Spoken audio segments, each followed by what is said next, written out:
When we answer the call to be who we truly are in this world, we will eventually be called to cross a threshold into new territory.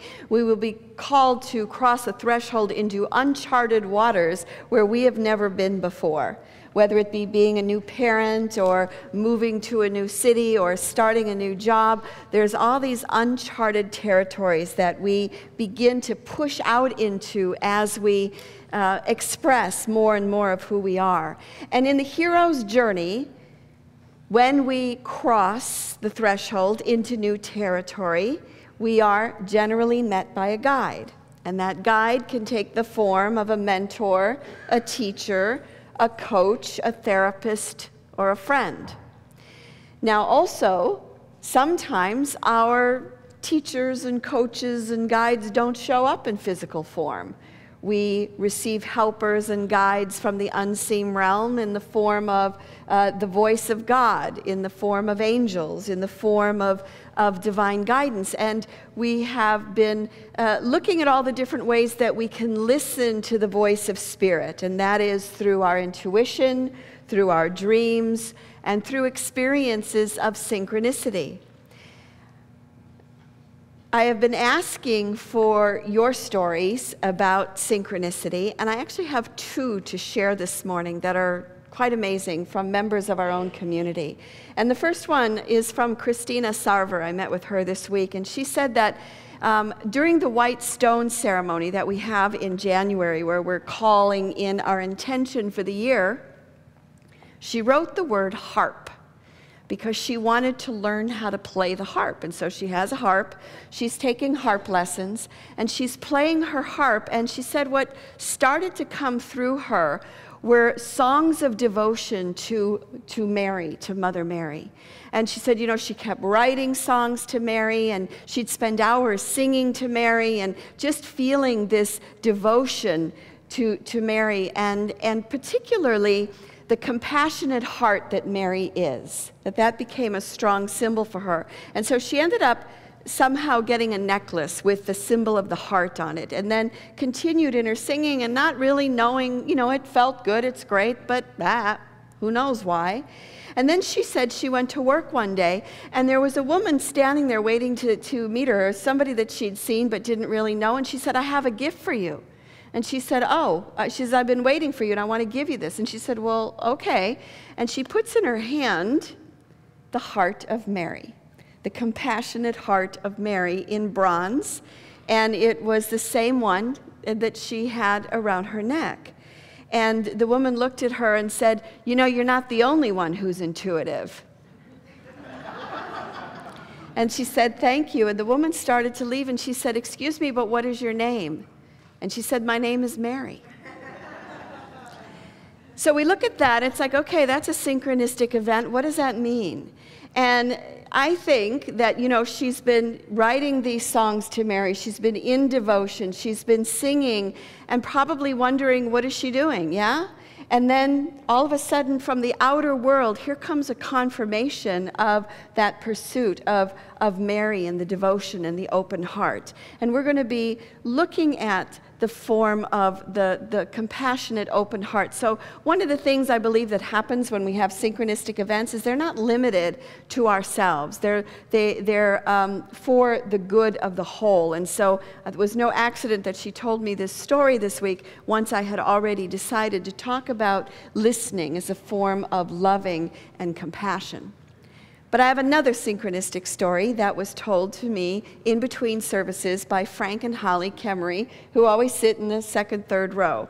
Now, those of you who know Frank and Holly, they have a beautiful, gorgeous house in Queen Anne, gorgeous house, and they've been trying to sell it for about 3 years. And you know, with the real estate market the way it is right now, not such an easy thing. Well, Frank and Holly were here on this first Sunday in January when Pat Dobrowolski, I grew up in a Polish neighborhood, I should be able to say that. When Pat Dobrowolski was here, and for those of you who are here, she gave this great presentation about the future and about goals, and her drawing is on the back of the wall in the lobby. And Frank had wanted to go to our workshop, but he couldn't because he had a schedule conflict. And he said he couldn't get her out of his mind, and he's been wanting to call her and just talk with her about her book, and, you know, but he's thinking, she's probably too busy, whatever. So their house was having an open house, so Frank decided to go down to the local Starbucks. And he's sitting there, and he's thinking about her again, and he looks up, and there she is, standing in Starbucks. And he's like, whoa, I'm going to go and talk with her about her book. And but then she was talking with another woman, and he goes, I'll just leave her alone. So he's working on his computer, and the couple sitting next to him got up and left, and guess who sits next to him? Pat and her partner. And so he's like, well, so he says, hi, my name's Frank, you know, I saw you speak at Unity. And so they started talking. She goes, I loved it there, and it's amazing. And so what are you doing here? And he says, well, I'm sitting here because my house is being shown right now. I've got an open house, and, you know, we're trying to sell. Well, what are you going to do after that? I don't know. We were thinking of probably renting a place, you know, but they had their criteria, like Holly's an amazing cook. She wanted a chef's kitchen. You know, she wanted a jacuzzi. And they start talking, and Pat says, you know, my partner and I are moving to Portland, and we want to rent our house. We don't want to sell it. Would you be interested in renting our house? Here's some pictures. You can look at it. And he's looking at it. Huh. Meanwhile, someone's looking at their house, making an offer, but it's low, way below what they were asking. And this guy was giving them 3 hours to counter, and then they'd counter, and then he'd, you know, come up a little bit, but not much, and it was too stressful. So they let that one go. And then the very next day, somebody called from Hawaii and said, you know what, I've only seen your house online, but I'm flying in from Hawaii, and I want to make an offer on that house. So it looks like that one's going to go through. Long story short, they went and looked at Pat's house, and it looks like they're going to be probably renting it and moving in. Now, again, there's that synchronistic events of what are the chances? You know, what are the chances that, you know, you're thinking about this person, and then boom, there they are. Well, I'm not going to bother them, and then okay, boom, here they are. And next thing you know, you're in their home, you know, and what becomes a divine appointment. So I think the purpose of synchronistic events it's like they're little signals along the way that say, hey, you're headed in the right direction, keep going, right? It's like the arrows in Spain, like, it's okay, keep going in that direction. Life is always giving us messages if we listen. So again, we listen to God through intuition, through dreams, and through synchronicity. But how about listening to each other? And what kind of a listener are you? How do you listen, and how do you like to be listened to? Mary had the compassionate heart of listening. And I think that when we are held in that space of compassion and kindness, as Mary would probably hold us, then listening becomes a form of letting go. And as we move into this month, last month was listening, this month is going to be about letting go. And I wanted to bring the two together, because the truth is, when we're really listened to, we can let go of who we think we should be and be who we truly are, because there's that acceptance. Now, there's different kinds of listening. There's head listening, and there's heart listening. And of course, there's the right time to use both, right? I mean, you wouldn't want to be in heart listening when you're driving your car, or you're in school, or you're having to make judgments and create a project, perhaps, although the heart listening does jump into that. Head listening is the realm of ideas. It's when we're making judgments, and it's when we're having to gather all kinds of information. It's when we're driving, when we're balancing our checkbook. We need that head listening. But the truth is that if we want to make a heart connection, if we want to make a deep connection, we need to let go of the head listening for a while. We know where we are in head listening when we're quick to give advice, and we're quick to fix a problem, when we give our opinion unasked, or when we're judging. You know that you are in head listening when you're in a conversation and you can't wait to tell your side of it, right? Have you ever done that when you're in conversation and you're listening and you're like, okay, I need them to shut up because I want to jump in with my part now. I want to tell you how that happened to me too, and you know what? This is how I worked it. And when we're in that place, and I'm not saying it's good or bad, it's just different forms of communication, but when we're in that place, we're not necessarily really listening. We're sort of listening through a filter and waiting for that moment to jump in. Imagine how Mary, in her compassionate heart, would listen. Because the truth is, we don't have to judge and we don't have to fix another person. And when we listen with the heart, when we move into the heart, we are in a place of empathy, not sympathy.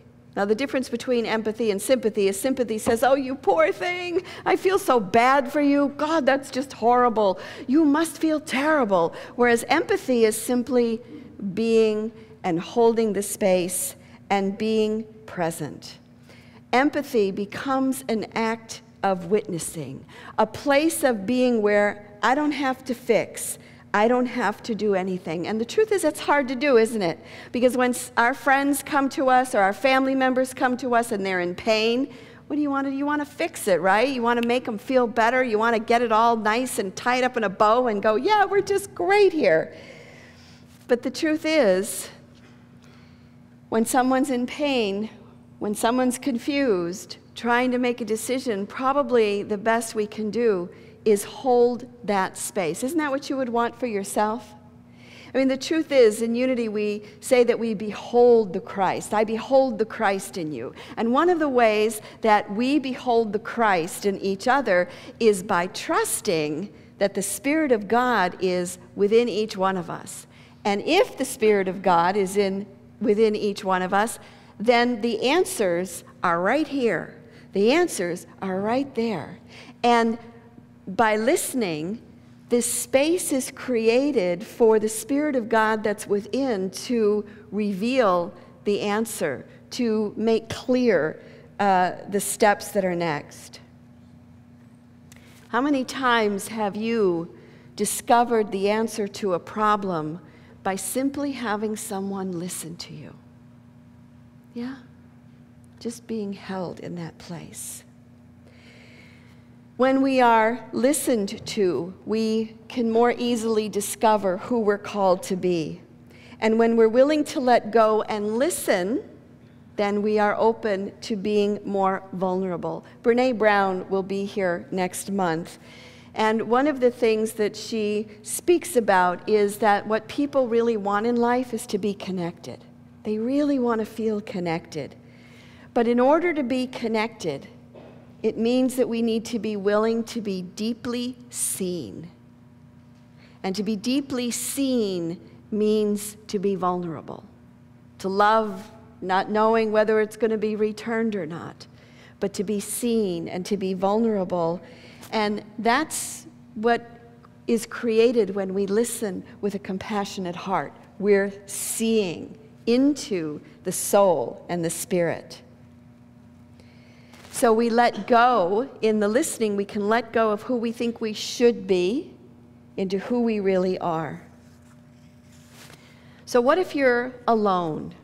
What if, you're new to town, or maybe you're estranged from your family or friends at the moment, or, you can't afford a therapist? What do you do if you are alone? What if you have no one in your life who you feel can really listen to you? The truth is, we have available to us the great listener, 24/7. We have the great witness and the great listener in the form of God, in the form of Spirit. Jesus said, when you pray, go into your closet or go into your room and shut the door, and your Father who sees in secret will reward you.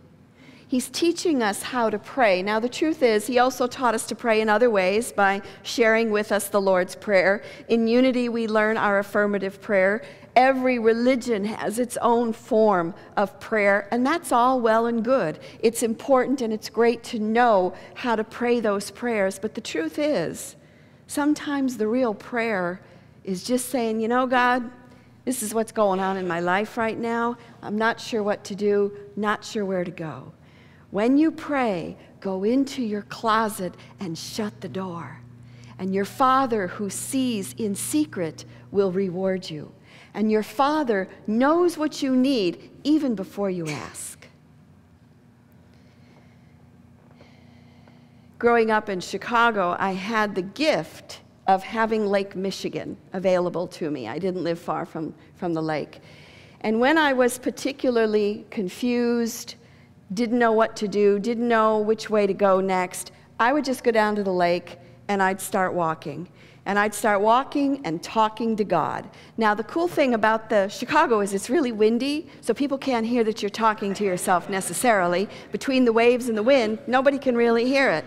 And as, of course, if someone would come by, I'd stop talking and then pick up the conversation again, so I didn't look totally crazy. But the truth is, you know, I never left those walks along the lake without an answer. Never. By the time I was finished walking that lake, or walking along the lake, I would be calmer and I would have an answer or some clarity around the issue. Now, here we are so blessed because we have so much water around us, right? We have beautiful Alki Beach and Edmonds and you name it. There's lots of places you can walk, or maybe it's out in the mountains or in the trees. But the truth is, we have available to us the listener 24/7. Does anybody remember the book that Taylor Caldwell wrote back in the 70s? And it was called The Listener. And basically it was about this story about a place where you could go, and you would be in the waiting room and you'd be waiting, and then the door would open and you'd go in and there'd be a chair and you'd sit down and there was just a screen. And then all of a sudden you're like, all right, I don't know what to do, but these people would start talking and saying, look, I don't know who you are, I don't know who's back there, but this is my problem. And on and on and on. And the listener never said a word, who was the person behind the screen, never said a word, but they could feel the energy of the listening coming from behind the screen. And the answer was found. And of course, in the book, at the end, who steps from behind the screen is Jesus in his full presence and his divine love and compassion. And the truth is, we you know, if we need a more personal God, you can talk to Jesus or Mary or Buddha or, you know, whoever that may be. But the listener is with us 24/7. Once we answer the call and cross the threshold into new territory, we may be called to let go. And that's just kind of common sense. We step into a new way of being. Chances are we're leaving someone, something, or someplace behind, right? Every time that you've moved forward into this new place, something needs to be let go of. And the truth is that as we are listened to, we can let go of who we think we are into being who we really are. Life is always speaking to us. And again, as we move throughout this month, we'll be reflecting more about letting go. So I'd like to just anchor this in for a moment between the head and the heart. And we do this a lot in meditation at different times, but I'd like you to turn your attention within. And if there's a change that's facing you right now, threshold that you're crossing, guidance perhaps that you need, bring it into your mind right now. And I want you to touch your forehead, because this is the head. And you don't have to go through all the different scenarios of the solutions right now, but just kind of let them pop before you quickly. And now I invite you to move your hand to your heart. Focus on that same situation that lies before you.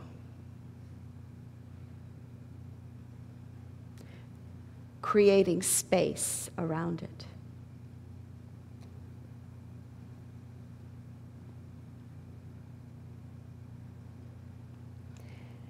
And right now, just knowing that the answer is being revealed to you. And it may come in the form of intuition, or a dream, a mentor, a friend, a moment and an act of synchronicity. And so we release it, we let it go, we let it be.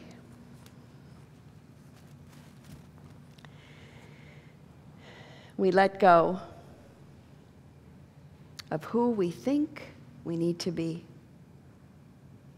so that we can be who we are. And we listen, and we are being listened to. And for this awareness, and in the name and through the power of the living Christ, we say thank you and amen.